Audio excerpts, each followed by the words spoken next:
Hello, all you happy people.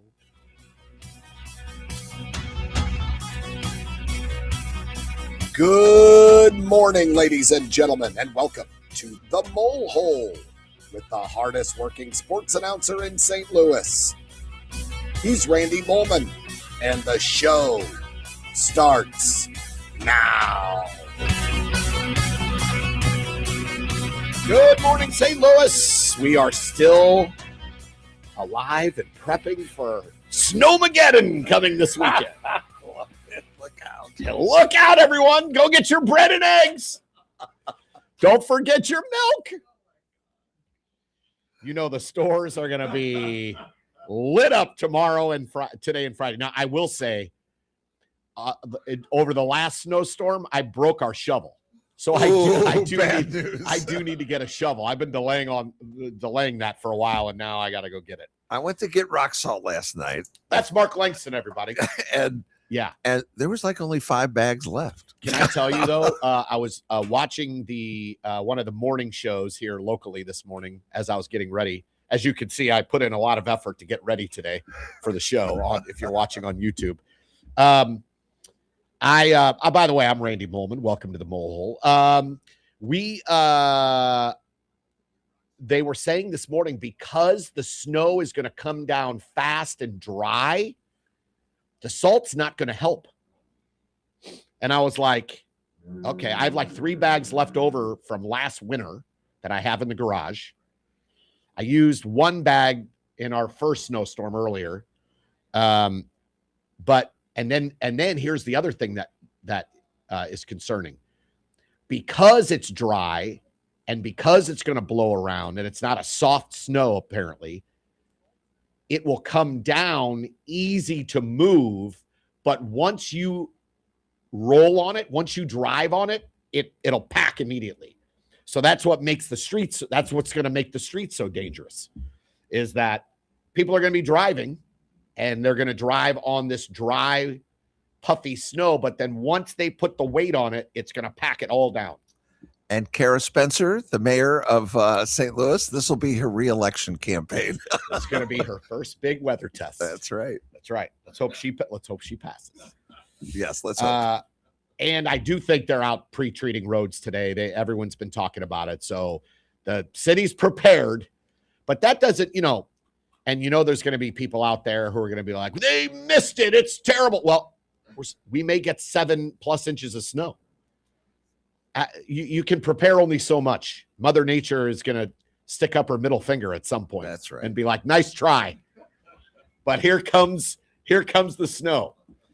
So I'm debating the salt, because if we're going up and down the driveway before we shovel it, then it's just going to pack down on there anyway. And it's going to be so cold that it's not going to melt, since we're going to be at the 0 to 10 degrees over the weekend. I don't know, man. I do have to get a shovel. Yes, you should. I probably should have. Or you're going to have to hire one of the neighborhood kids. Here's a funny trick that I laugh about. You'll love this. So we have a long driveway, and so it's a pain in the ass. Excuse my language. Does it go up? Does it go up? It goes up. Okay, so that's even worse. Down and goes up. Okay. So what happens is they shovel big piles of snow on my street, and it ends up at the bottom of my driveway. So then I have this huge pile I've got to try to shovel out, right? Okay. So here's what we try to do. We have 4 cars. We have a 2-car garage. We have kids who drive, right? So anytime we know there's a Snowmageddon coming, I instruct everyone in the family, line up the cars on that driveway. Right. Because then it's covering the driveway for most of it. But then when we all want to get out, it's like the car shuffle. All right, you back out, then I back out, then you back up, then I come back up. It's going to be madness. It's going to be madness. But at least we'll try to keep some of that snow off the driveway. Right. Anyway, crazy times. I got to go get a shovel. Yeah, you should. I should probably have a shovel. It's not a bad idea. We're going to talk. I don't need bread and eggs and milk. Be prepared. The running joke always is, who's making French toast? Yes. With the bread, eggs, and milk. Everyone's like, What are you just making French toast? Well, we like to stock up on like stuff to make like nice, warm soups, chilies, stuff like that. So that's what we'll probably stock up on this weekend just to stay warm. Do you have you've got your shovels ready? You've got your rock salt? I do. I have an old shovel. So now you've jinxed it. I hope you have not jinxed my old shovel. Yeah. And I got a family with like a bunch of young kids, and I end up being the old guy. Yeah. Shoveling the snow. Same. What is that? I have an 18-year-old boy. What's going on? I'm telling you, he's getting out there Saturday. Whether he likes it or not. How do they get away with it? I couldn't. My dad wouldn't let me get away with that. Here's what's funny. The last time I had to shovel earlier this year to clear off the driveway, I texted him and I said, he was upstairs. I texted him, hey, I'm going out to shovel. To me, that means, oh, let me help you. Right. He's like, all right, let me know if you need me. Now, as they taught that in school back in our day, our dads would have been like, that's not what I meant by that. Get dressed. And by the way, I'm not going out there. You go out and do it. So I would have to go do it. But me being the soft parent that I am, I'm with you. I was just like, I guess I'm doing it myself. Yep. So now I do have another shovel, but it's a plastic one and it's good. But because we have we have asphalt at the bottom of our driveway, and I have to clear that out of the bottom of the driveway. As I said, they just plow drifts right in front of my driveway. That asphalt ruins a plastic shovel. Like that shovel's got it's all jagged. All right. Do you ever use one with that? Have you seen the handle that goes? It kind of is S-shaped or something. I don't like it. I mean, do you have one of those? No. Who came up with that? What is that? I guess it's supposed to be an aerodynamic, better shovel, better easier to use. Yeah, I guess. Whatever. You got to be a real man and get out there. I've been shoveling snow since I was 10, 15 years old. I don't use those fancy schmancy shovels. Yeah, they're schmancy. They're schmancy. Who thought I would use that word today? There's your word of the day. Ding, ding, ding. Schmancy. Oh, we have a lot to talk about. We're going to get to the NFL conference championship games, and we'll review my picks from last week. Not very good. Not very good. Yeah, not very good. And then we'll talk about the conference championship games. I can't wait. And what a perfect time for those championship games with the weather coming in, hang in, watch some football. And the head coaching vacancies are starting to fill. Can't believe Buffalo fired Sean McDermott. I could not. Did you see the petition to bring him back? How do you bring him back, though? You can't. Front office doesn't. No. And McDermott won't come back. No. The front office fired him. He's like, I'm not coming back. No, why would you? Right. But the petition is huge. So I have some thoughts on McDermott's firing and who Buffalo should hire. And then, but we're going to start today's show with the college football national championship game, Indiana. My pick in that game was Indiana, but the spread was 8.5. And I picked Indiana to win 27-10. Right. So I picked Indiana to cover and win. They did not cover. Miami covered. So I would have lost that. But I did pick Indiana to win. I thought they'd win. And what does this mean for college football? Hold on. Let's go back a couple of years, because I know everyone now is saying, look at what college football is. There's more parity. More teams are going to be involved. Everyone's starting to get NIL funds together. You can transfer anywhere you want. This is opening it up for college football. Look, I'm not a highly paid national sports analyst, but on this show, a couple years ago, when this started to take off, I said on this show, and yes, I'm patting myself on the back for those that can't see. I'm doing it. I said the potential of NIL and transfer portal free agency, basically, whether we like it or not. I don't love you can transfer every year.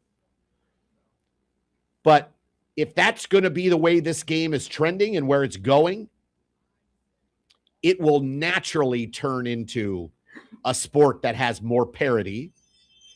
It's going to give opportunities to programs that don't normally get into a national championship contention situation and give more programs opportunities to win. And it's going to even the playing field. The first notion with NIL and all of this was, the rich are going to get richer. And initially, I remember saying, maybe I agree with that until I thought it through a little bit. In the previous landscape, if you went to, let's say, Alabama as a 5-star recruit, every year you would have to compete for playing time with other 4- and 5-star recruits. And if you're not getting the playing time, you were kind of stuck. You could transfer, but then you blew a year of eligibility. So you couldn't transfer. You didn't want to blow a year of eligibility. So every year, the job's not yours. You're battling with other great recruits in that old scenario. Now, not only are these guys getting paid, but they're getting paid to go somewhere else to play. So that same 5-star receiver, let's say, who's battling with 8 other 4- and 5-stars to get playing time at Alabama, now is like, forget this. I'm going to go to Ole Miss or Missouri or Indiana or Syracuse or Boston College, or pick your school and go play and get $1 million. That'll pay for tuition. Let's remember Theo Weiss was in that same scenario. 5-star recruit at Oklahoma, battling for playing time. Finally left, came to Mizzou, played, and is now in the NFL. Had a couple of good weeks for the Dolphins the last couple of weeks. This is the model. And back then, yes, I said, if that's going to be the model, folks, it's going to level the playing field, and we're going to start getting some parity in college football, which is going to be awesome. And we're seeing it play out live. Indiana, the losingest football program in college football. They have the most losses in all of college football. Just won the national championship with an undefeated season, 16-0. That is even further than I thought it would get this fast, right?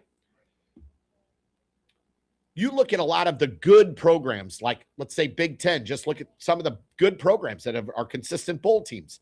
Teams like Iowa, Michigan State, the Big 12 consistent bowl teams, K-State and Iowa State and Oklahoma State, and all of these good programs. Texas Tech, who, by the way, because of a lot of money that came in to pay for NIL players, got to the playoff. If you have the right NIL funds, if you can offer playing time to the big-time recruits that aren't playing at the quote-unquote blue bloods, that will transfer now and will transfer willingly. Over 10,000 players were in the transfer portal. You can make the playoff.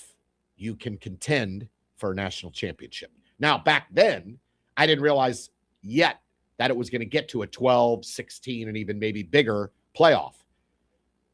But what I said was it was going to be much harder for your regular blue bloods like Ohio State's and Alabama's and Georgia's to get into the Final Four when when college football as a whole is about to experience more parity because of the transfer portal and NIL. So I know there's a lot of Johnny-come-latelys now talking about Indiana winning. What does this mean for college football? Oh, we're going to see parity. I could see that coming 2 years ago, 3 years ago, when this all got started to really steamroll. So it's happening right in front of our eyes. Everybody, look, to be honest, you build the right NIL fund, and Mizzou, to their credit and to the state of Missouri's credit, which I don't give the state of Missouri credit for a ton, but I'll give them credit here. They foresaw what was going to happen and created through the state an NIL initiative that Mizzou has taken advantage of, and they've gotten a lot of good players out of that portal and been able to pay. Now, they've got to keep it up now. Now it's can we keep up with everybody else? If you have the right NIL funding, the right management now, colleges are hiring general managers to run their football and basketball programs, to manage the funds and the money and the transfers. If you have that right NIL fund, you get the right players to transfer in, and you get the right coach, anything's possible now in college football. You don't have to be Ohio State. You don't have to be Georgia. You don't have to be Alabama. You can be Indiana. Indiana. Imagine, I used to think about this when the Chicago Cubs hadn't won for 100 years, right? And those fans there's Cubs fans that lived their entire lifetime and never saw their team win a World Series. People who lived 80 to 85 years as rabid Cubs fans never got to see the Cubs win a World Series. It's the same at Indiana. All of these Indiana fans, alums, football is an afterthought. Our football program's never been good. We have the most losses in the history. There's Indiana fans out there saying to themselves, I'm going to live my entire life and my football program will never sniff a national championship. Lo and behold, here they are, winning a national title. And I feel awesome for those fans. How cool is that? It's the best. Can I ask you about the Heisman Trophy winner, Mendoza? Mendoza, yeah. When did he come to Indiana? This year. Was it so? Yeah. So he's a big part of the system. Big part of it. And their roster is the oldest in college football.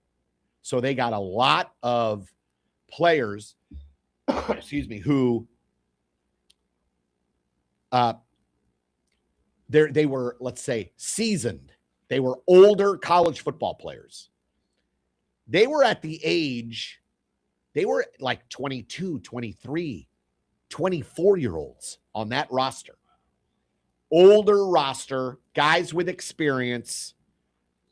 As Coach Signetti said, I recruited experience and players as opposed to potential. So when he brought a lot of these transfers in, they weren't like ballyhooed transfers. You know what I mean? They weren't like, they were solid to good, older, experienced players. They had the oldest, most veteran, quote unquote, college football roster out there. And by the way, and I'm going to use this word. I was using this word in a text thread yesterday, and I got a little pushback. To me, Indiana winning the national championship is a miracle. That's the word I would use. It's a miracle for that program. It's a miracle for the athletic department. It's a miracle for the football program. It's a miracle for the fans. And the reason I say that is you cannot tell me that when they hired Curt Signetti, despite him winning at James Madison, he was the head coach of James Madison. It's not like they recruited Nick Saban to come coach at Indiana, a proven Power 4 national champion. They recruited a group of 5, and before that, FCS program coach who won. Kansas did that. Well, Kansas brought in a Duke head coach. But other programs have hired from the FCS level. Those coaches have not won national championships at the power level, power conference level in the first 2 years. None of them have. You can't tell me this isn't a miracle. No athletic program, let's be clear, hires a coach and says, we hired this coach, let's hope we win. I don't know that we will. Every athletic department hires a coach thinking he's the right hire. And they think that coach is going to bring them championships. That's why they hire that coach. No one at Missouri heard of Dennis Gates. He was a head coach at Cleveland State. Before that, a recruiter down in Florida at one of the power schools down in Florida for years. But no one at Missouri heard of Dennis Gates. First year, they make the tournament. Rough second year. Last year, great year, made the tournament. Mizzou didn't hire Dennis Gates and say, we'll see. I don't know. We hired Dennis Gates at Missouri because we were like, this is the right guy to win.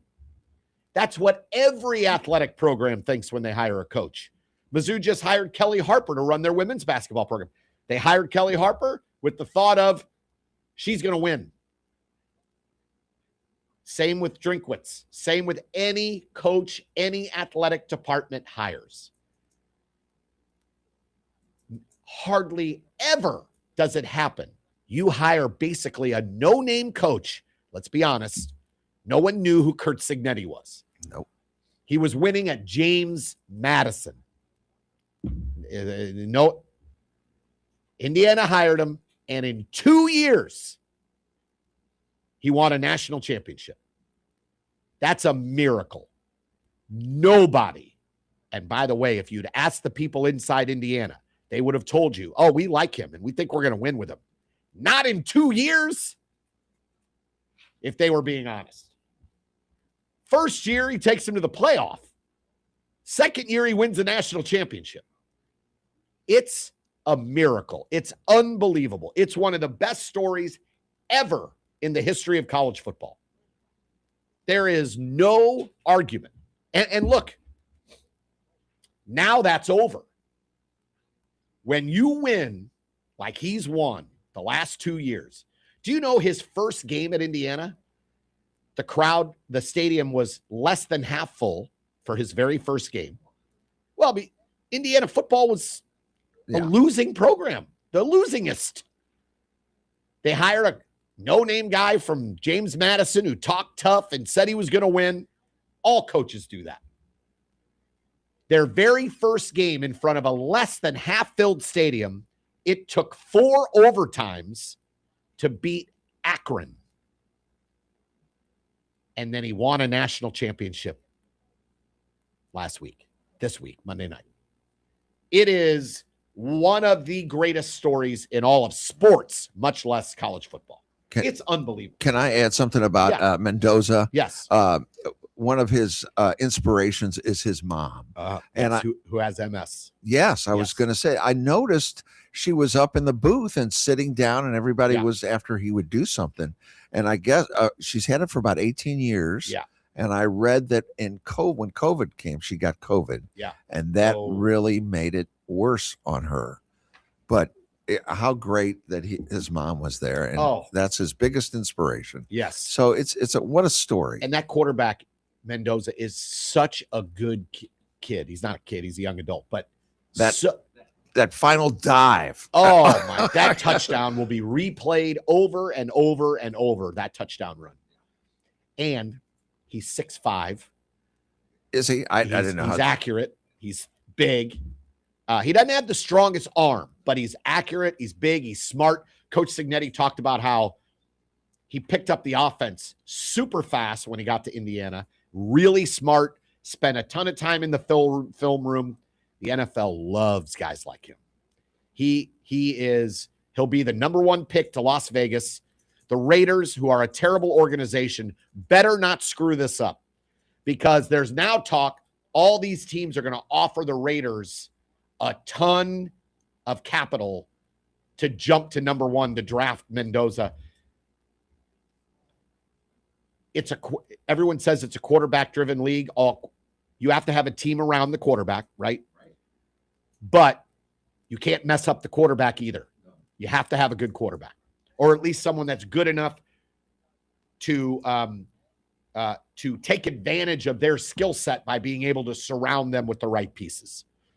The Raiders better not screw this up. This is a good kid, smart, wholesome guy, very nice, great family. You couldn't be rooting for a nicer family and kid. I mean, it's unbelievable. What a story. Yeah, it is. It's a wonderful story. It's a Disney movie. It's a miracle. It's unbelievable. Now, as I was going to say, the miracle's over. They've won. Now the expectations hit from here on out. Now, if you're Indiana and if you're the athletic department, and look, Coach Signetti will tell you the same thing. Target's now on our back. We are now one of the best in all of college football, and now everyone's going to be gunning for us. So that's done now. Indiana, they are no longer losers in football. They are winners. They're champions. And so that's it. That's over. Indiana football is the national champion. I mean, just saying it still out loud, it's crazy. I found myself really rooting for them because what does it mean for the rest of college football? We were just talking about it. The parity. This has now opened up college football outside of your standard teams and programs. It's no longer, all right, is it going to be Ohio State, Alabama, Georgia, Michigan? Are those they're no longer the favorites. They'll always be considered one of the better programs, those programs, but no longer can we go into college football seasons and say, well, it's either going to be Texas, Ohio State, Alabama, Georgia, or Michigan. Not anymore. Not anymore. Texas Tech's money's not going away. They're buying players. Indiana won the championship. Ole Miss just proved that a good program can get to the Final Four. Miami, who hasn't really been relevant nationally in a long time, is back. I mean, what it does as a Mizzou alum and a Mizzou fan, if you cut my arm right here, Mark, black and gold blood's coming out. What it does for me, and not as a game day employee at Mizzou, as a Mizzou fan and alum, it gives me hope and excitement that Mizzou can win. Again, I mentioned a ton of other good programs across the landscape. You have a chance, and especially if they expand this playoff to 16 or 24, like I talked about that last week. What kind of expansion are we looking at? It is Miami was a 10 seed. Let's remember, they barely got in. It was between them and Notre Dame. And Miami got in. Oh, everyone was up in arms. Notre Dame, they got screwed. No, Miami deserved to be there.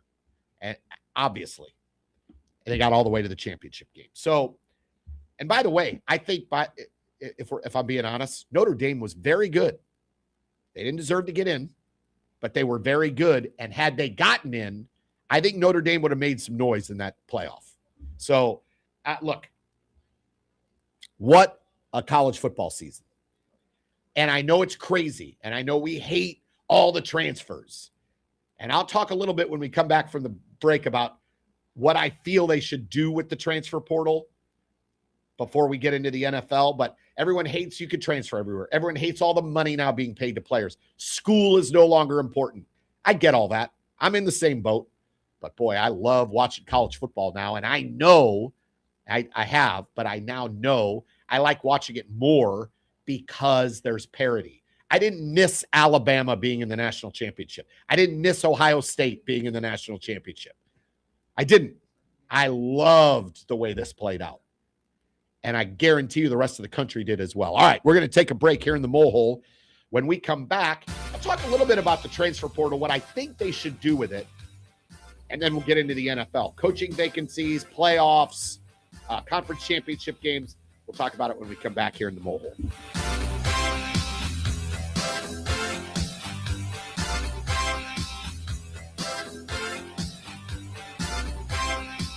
El Potro Restaurant and Market, located at 6922 Manchester Avenue, 1 block east of McCausland, offers the finest variety of Mexican and Central American groceries and goods. El Potro Restaurant serves authentic Mexican and Central American cuisine, including daily specials, not to mention the best horchatas and tastiest margaritas in St. Louis.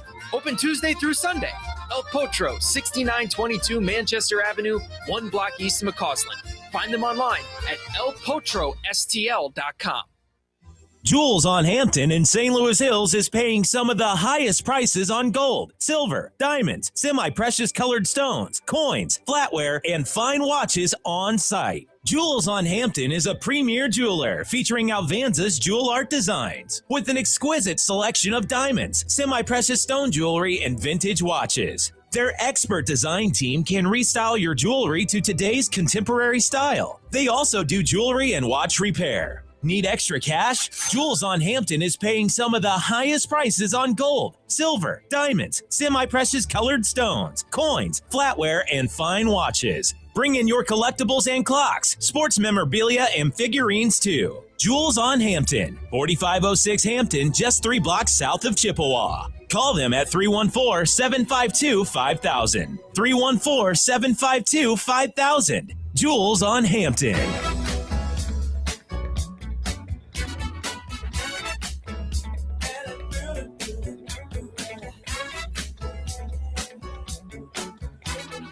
Welcome back to the Mole Hole, everybody. My name's Randy Molman here on KXOK and KWRH. We are preparing here in St. Louis for the Snowmageddon coming this weekend.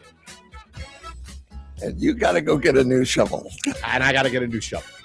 It's going to be interesting. I'm calling SIUE Saturday at 1 p.m. Driving to Edwardsville, and that snow is supposed to start Saturday morning. So that's going to be an interesting drive out to Edwardsville and home on Saturday. So hopefully it won't be too bad. All right. Real quick before I get to the NFL, the transfer portal and the NIL. I don't know how to fix the NIL stuff. I do think it's got to be regulated somehow. I don't know the ins and outs of that. That's way, way beyond my smarts and my knowledge. I am what I like to call a dumb. So I don't have all the answers there. But for the transfer portal, I think you could make it. Look, I don't think there should be college football free agency where you can just change schools every year. They don't do that in any professional league unless you sign a contract, a 1-year contract. And I know college football is starting to go to contracts.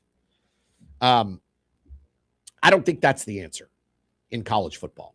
I think what you need to do, I think you need to give every player one freebie. This was the wrong choice. I want to go somewhere else. I think that's a model where you say every college football player gets one freebie. They can go wherever they want. Someone goes to Arkansas and they're like, this wasn't for me. And by the way, I wouldn't blame you. But they go somewhere else and they can transfer without any issues or penalties. Then on top of that, if your coach leaves, you're a free agent. You can go wherever you want. These kids should not be tied to a program when their coach leaves. So for me, if I'm wanting to try to regulate the transfer portal and eliminate this free agency every year, you give every college football player and basketball player, any sport really, you give them one freebie, made a mistake, didn't like it there, not playing, want to go somewhere, whatever the reason. You can so you got that freebie. And then the second one is, and not the second one, but anytime your coach that you're playing for leaves, gets fired, leaves, quits, takes another job, you're also free to go. You're not tied to stay to the program.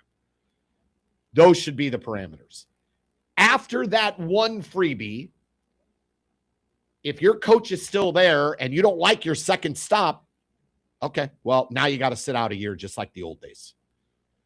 But I do think there's got to be a little more regulation on the free agency.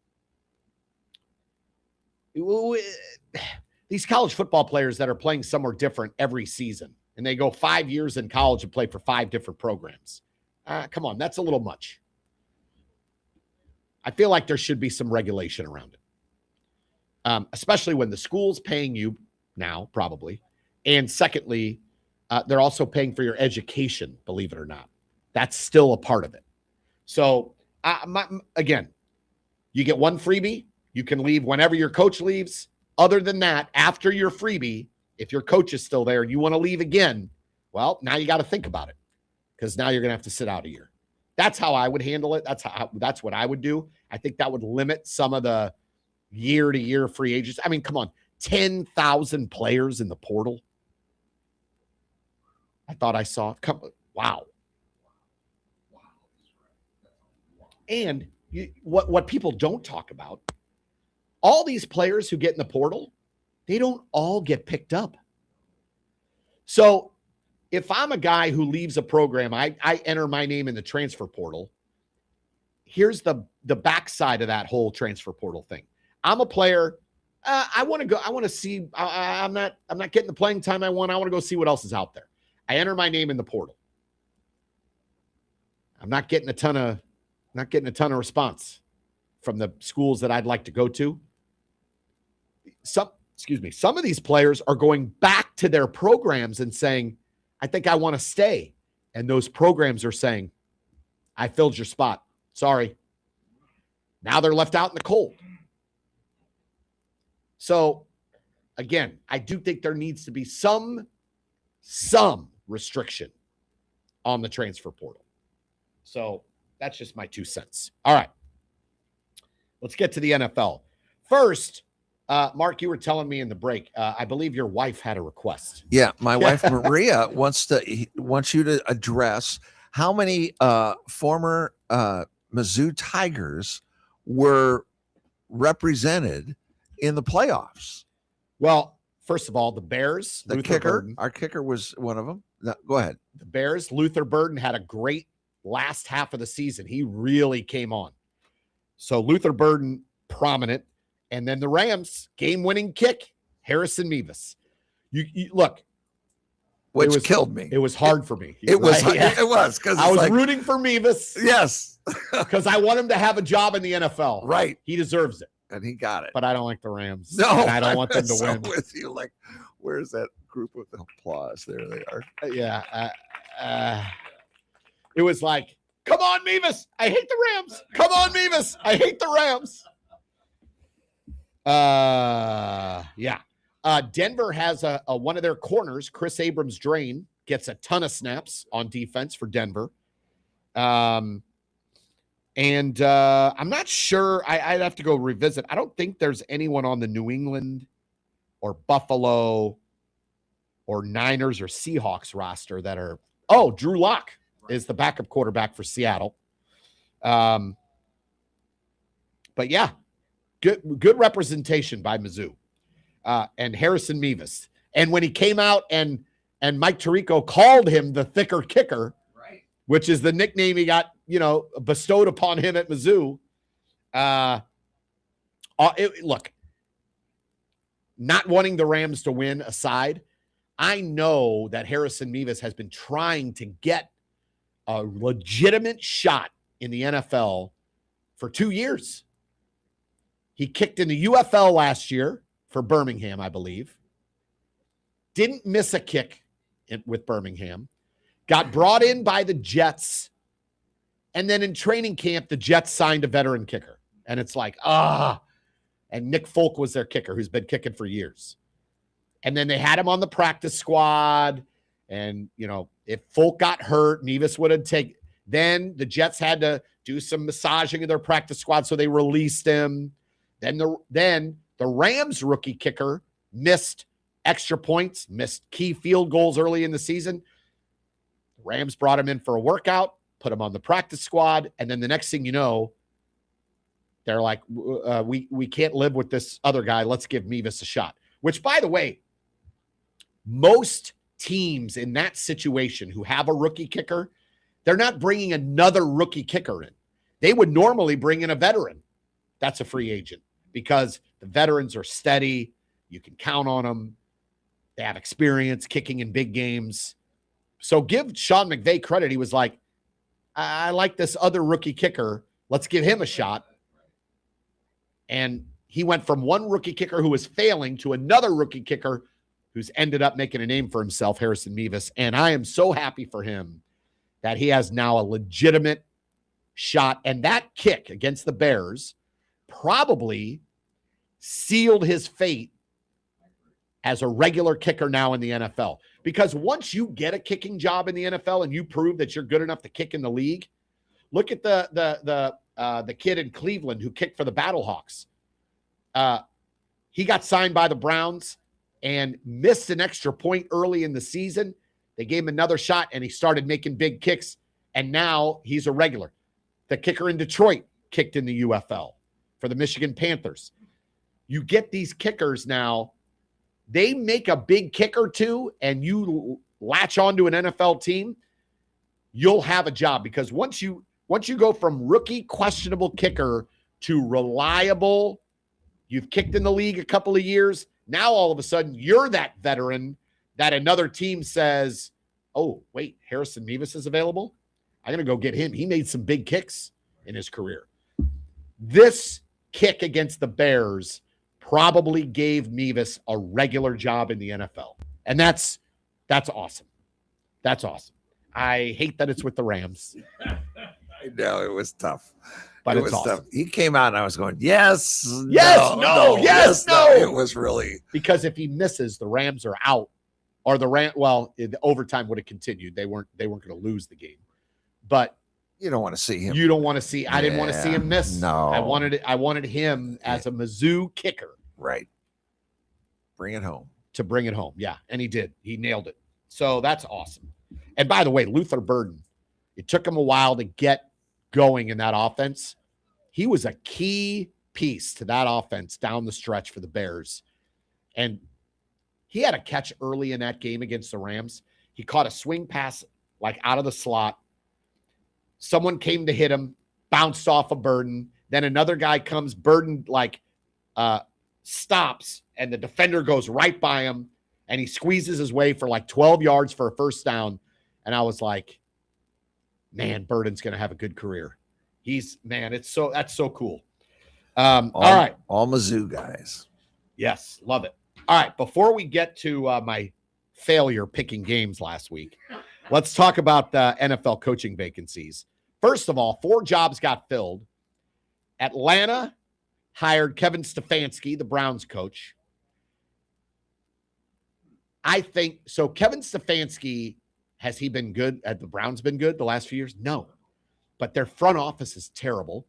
Remember, they had Baker Mayfield and made the playoffs twice. The Browns under Stefanski with Baker Mayfield. Then they made the dumbest decision, that organization, and they made a lot of dumb ones.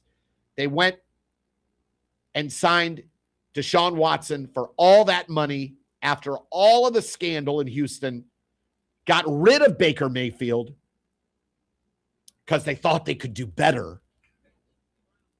And that backfired like no other. That may be one of the worst decisions in the history of the league. Where would the Browns be if they still had Baker Mayfield? Deshaun Watson, a massive flop. They've gone through a ton of quarterbacks. The organization can't get the draft right. The Browns are just not one of those one of 4, I think, teams in the league that has not been to a Super Bowl.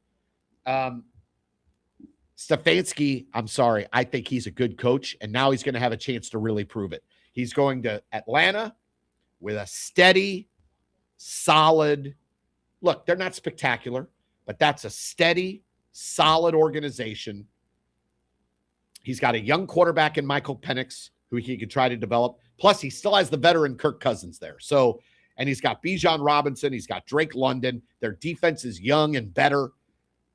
I think that's a smart hire by the Falcons and a smart move by Stefanski going to an organization that's solid, just solid. They're not great. They're not spectacular, but they're not terrible. And like the Browns. So I'm excited to see what he does there. The Dolphins, I'm not sure what they are doing. They hired the Packers defensive coordinator, Jeff Hafley.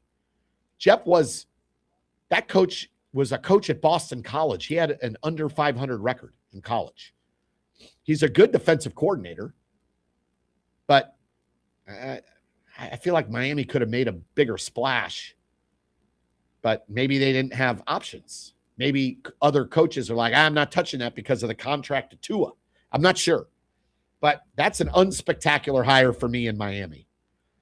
The Giants hired John Harbaugh. Finally, the Giants back to making a decision, hiring a successful, steady, winning coach. Harbaugh knows how to win. In 18 years with the Ravens, he won 1 Super Bowl. That's not enough. And he didn't get to a Super Bowl with Lamar Jackson. That's why he got fired. But to have him in New York, if Jackson Dart is the answer, which I'm not sure he is, I'm not sold on Jackson Dart like everybody else is. He might be good. I don't know. We'll see. But now you bring a steadiness and a winning system and a winning mentality to New York and the Giants. That's a great hire for that organization. And I do think John Harbaugh legitimizes the New York Giants. So look out, Eagles. Look out, Cowboys. The Giants made a really, really smart hire in hiring John Harbaugh. So the fourth job that was filled was, what was the fourth one? Now it's escaping me. Why is it escaping me? I don't know. All right, well, let's get back to it. See, this is my old brain working. The jobs that are left, Buffalo. First of all, how on earth do you fire Sean McDermott? I'll tell you how. I don't necessarily agree with this, by the way, but I feel like I can explain it. You have Josh Allen, arguably the best quarterback in the league. This was the path this year to the Super Bowl with no Chiefs, no Ravens. And you dispatched Jacksonville in the first round on the road, which was a very good team. And your quarterback did not play well. Look, Josh Allen's great. He did not have a great game. Turned the ball over 4 times. But here might be why. McDermott has had great defenses over the years. This year was not one of them. And if you're a defensive head coach, you cannot have a bad defense. And their defense was bad. So if you're the Buffalo front office, I do think that's a knee-jerk firing. By the way, you did it out of emotion, which is a mistake. You have got to sit on that for a couple of days. They fired him the next day. And it's, wow. Be careful what you wish for in Buffalo. Now, you do have a great quarterback. You do have some good pieces on that team. But you got a lot of work to do to build around Josh Allen. And you've got a lot of work to do to get that defense back to what it was several years ago.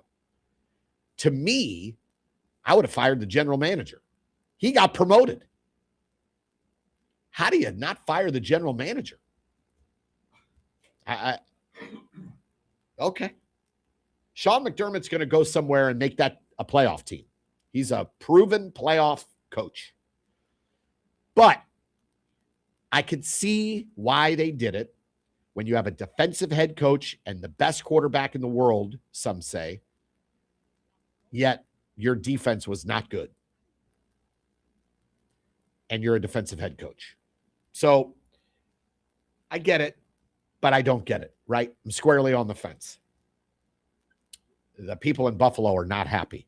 The players are not happy. Josh Allen already felt terrible for how poorly he played against Denver.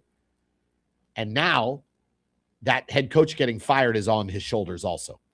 If you're Josh Allen, that's what you're feeling. If I'm Buffalo, I don't mess around. I go straight to Brian Daboll. Brian Daboll coached the Giants to the playoffs a few years ago with Daniel Jones, won a playoff game. But that Giants organization has been a mess for years. Finally, got it right by hiring a proven, steady system coach. But the Giants were a mess. I don't put that on Brian Daboll. Brian Daboll was the offensive coordinator in Buffalo when Josh Allen became Josh Allen. He was a wild card when he got into the league. Turnover machine. You could see all the talent. Couldn't get him reined in. Brian Daboll got him reined in. You bring Brian Daboll back, partner with Joe Brady, that offensive coordinator, and you go hire a young, smart, aggressive defensive coordinator. Now you've got something. If I'm Buffalo, that's who I hire. Stop interviewing others. Mike Tomlin is worse than McDermott in terms of the last decade. Record, playoffs, success. You can't hire Mike Tomlin. There's been some names bandied about like Bill Belichick. What? No. Go hire a Josh Allen partner. And there's no better partner to Josh Allen than Brian Daboll. He's been a head coach. He won a playoff game with Daniel Jones in New York. That's who you go get. Brian Daboll. Stop it. That's the best decision, in my opinion. Baltimore. Who are they going to get? I've been hearing on the national radio circuit that there's some talk about Cliff Kingsbury, who coached Arizona, got them to playoffs, and Kyler Murray's best years in Arizona were with Cliff Kingsbury. But he was a questionable head coach in terms of game management, putting an entire roster together. But if you want to partner a guy like Lamar Jackson with an innovative offensive mind like Cliff Kingsbury, oh my. Oh my. Could you do that? Or if you're Baltimore, do you hire Sean McDermott, who had a ton of success in Buffalo and is a defensive coach? A lot options for Baltimore. What are they going to do in Vegas? You're going to have the number one pick. Fernando Mendoza's coming to Las Vegas. You got to pair him with a young offensive coach.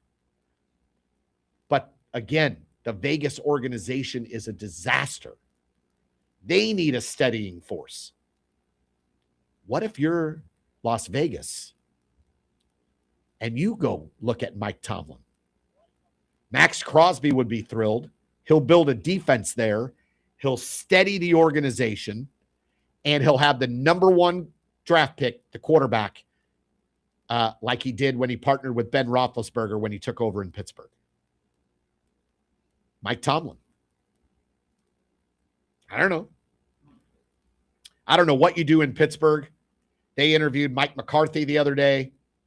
They interviewed the Vikings, Brian Flores, defensive coordinator. That's a Tomlin type guy.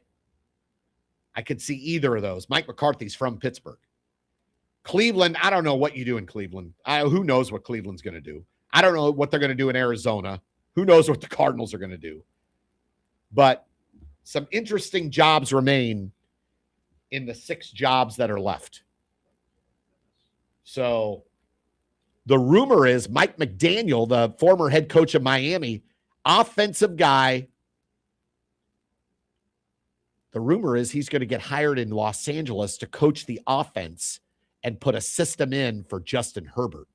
Now that will be interesting. Despite what you think of him as a head coach, he is an offensive innovator. And you pair him with Jim Harbaugh, who will rein him in, but will put an innovative offense around Justin Herbert. Oh, I'm interested in that. All right. Let's talk about the conference championship games before we go. We only have a few minutes left. So last week,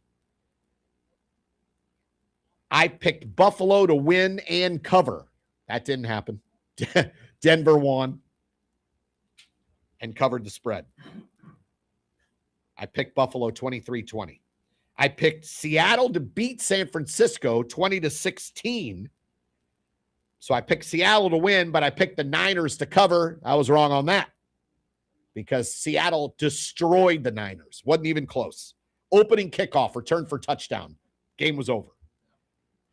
I picked the Bears 31-30 over the Rams. So I picked the Bears to win and cover. That didn't happen. Rams covered and won. Then I picked New England 17-13 over Houston. And they were a 3-point favorite. So I did pick New England to win and cover 1 out of 4. Woohoo! And by the way, I picked winners. I picked Indiana. I picked New England. I picked Seattle. But against the spread, I would have lost my shirt. All right. This is why I don't gamble. This week, conference championship games. Seattle and the Rams. Now, hold on. I got to see what the spreads are here.